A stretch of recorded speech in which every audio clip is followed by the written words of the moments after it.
Ini mohon maaf ya, isunya kan Pak Jokowi sakit gara-gara mikirin ini. Ya, kalau dari dekat Ini kan relawan. sebagai orang dekat Prabowo Betul. Jokowi nih, Bang Uce itu ngeliatnya kayak gimana itu? Kalau dari Pak Jokowi dari Pengaruh dekat banget nggak sendiri sih? pernah ngomong apa soal ini nih ke Bang Uce? Begini, Pak Jokowi itu sebenarnya kan begini, beliau itu memang punya kulit sensitif.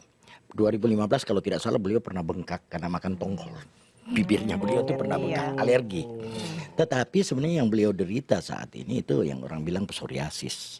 Itu ada sebenarnya dalam setiap tubuh manusia. Cuma kadang-kadang kita punya autoimun bagus, penyakit itu sampai kita meninggal dia tidak muncul. Oh, jadi bukan karena mikirin ijazah palsu ini. Enggak, Nggak ada ngaruhnya. Jokowi itu kayak begitu. Sejak beliau menjabat, beliau itu diserang.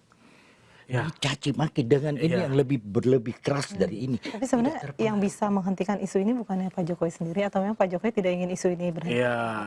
Biar aja terus Netizen menjadi bilangnya, apa polemik. susahnya siapa tunjukin Nah, aja itu ijazah dia. asli gitu. Ya, Oke, gimana tuh? Nggak ada ngasih Jadi sebenarnya masukan. begini, permasalahannya adalah kenapa beliau harus tunjukkan ijazah asli, kecuali diminta oleh institusi resmi. Oke. Seandainya KPU bilang bahwa ini kami bisa mempermasalahkan Bapak pada waktu karena tidak mendaftar dengan ijazah asli, mestinya beliau sudah tidak pernah bisa jadi calon. Jadi menunggu ada institusi resmi yang meminta ijazah Ya, ditunjukkan. dan sekarang kan sudah di Mabes Polri kan.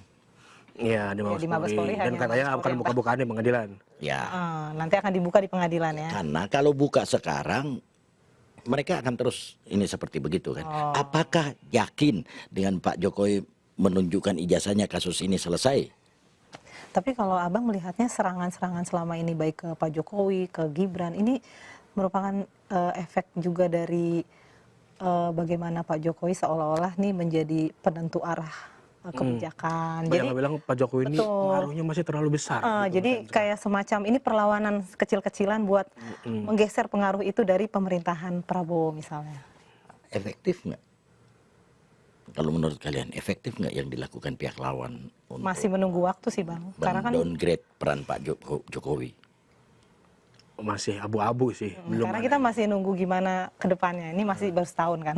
Kalau ini saya tidak. Begini, Pak Prabowo itu orang yang tidak lupa sejarah, orang yang tahu berterima kasih, seorang gentleman. Seandainya kita ini, saya ini sama Fitri, saya merasa bahwa dalam banyak hal Fitri itu menolong saya, memberi saran yang masuk akal, yang membuat saya bisa meneguhkan eksistensi diri. Saya perlu cari orang lain. Ada hubungan perbestian ya. Perbestian. nih. Kemarin juga ditanya, kenapa sih Pak Prabowo seneng banget diskusinya dengan Jokowi kalau misalkan alasannya adalah untuk berguru ke mantan presiden. Kan mantan presiden bukan Jokowi doang. SBY, ada Megawati, ada yang lain.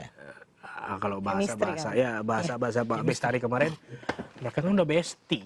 Ya, Besti jadi memang nyamannya di situ. Ya. Bang Uce gimana tuh? Iya. Kenapa kok Pak Prabowo kayak nempel banget sampai tadi ada bahasa pengancaman sedikit kalau misalkan Gibran nggak dikasih ke saya izinnya ke ibu nih, ya, bukan ke bapak. Ini murni perbestian atau apa nih? Ada Jadi, hal-hal yang begini, menguatkan. Kita kan tidak tahu. merekatkan.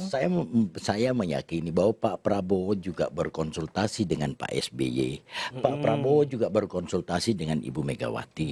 Bahkan dengan wakil-wakil presiden yang saat ini masih hidup termasuk Pak Sutrisno. Tetapi kan karena media menunggu event pertemuan Pak Jokowi dengan Pak Prabowo ini lebih terblow up. Saya meyakini itu bahwa Pak Prabowo berkomunikasi juga dengan para mantan presiden maupun wakil presiden. Oke, tapi kalau ngomongin ijazah ini dari 2022 sampai 2025 loh. Kalau misalkan kita ngelihat analisisnya Mas Ade Armando kemarin bilangnya bahwa sebenarnya yang mengkritik ijazah Jokowi itu lone wolf. Sendiri-sendiri awalnya. Tapi kok tiba-tiba sekarang ada yang seperti mengkonsolidasikan. Pak Jokowi sendiri bilang bahwa kayaknya ada kekuatan besar deh yang mengarahkan. Nah itu gimana? Dan kalau ada bocoran kira-kira ngarahnya ke siapa nih Pak Jokowi ngomong begitu? Ke lone wolf.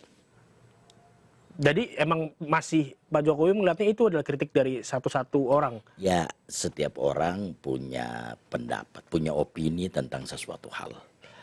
Saya berkali-kali berbicara sama Pak Jokowi itu tentang masalah itu, dan Pak Jokowi let it be, let it be, let it be. Sampai saya termasuk orang yang mendesak Pak Jokowi, Pak ambil langkah hukum.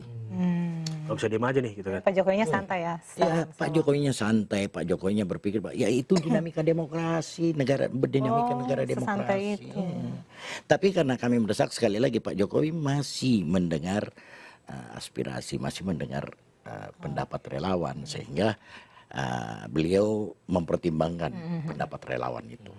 Momen apa sih yang membuat Pak Jokowi pada akhirnya, oke, gue laporin dah tuh yang jelek-jelekin gue gitu. Waktu itu Pada waktu itu sekian banyak relawan termasuk saya yang akhirnya mendesak beliau.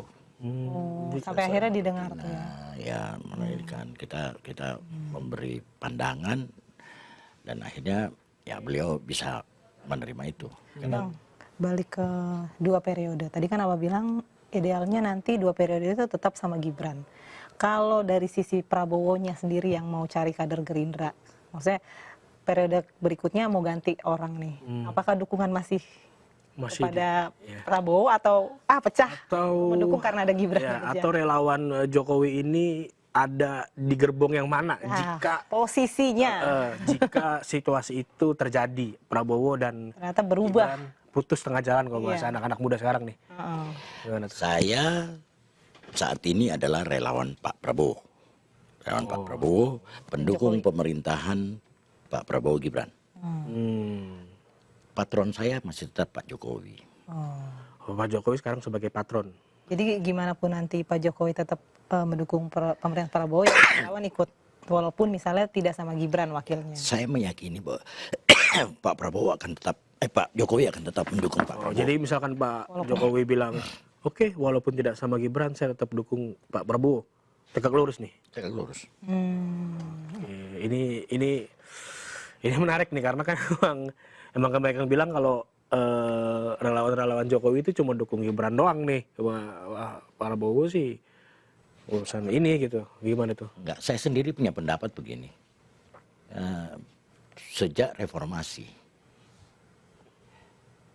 orang yang paling tahu bagaimana membangun negeri ini itu namanya Pak Prabowo Subianto.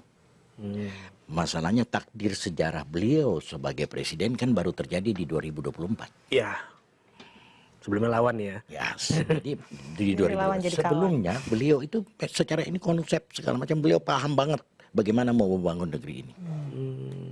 Beliau paling siap, tapi ya itu sekali lagi takdir sejarah beliau setelah setelah periode Pak Habibie, Gus Dur, Ibu Mega, Pak SBY, Pak Jokowi baru tarik.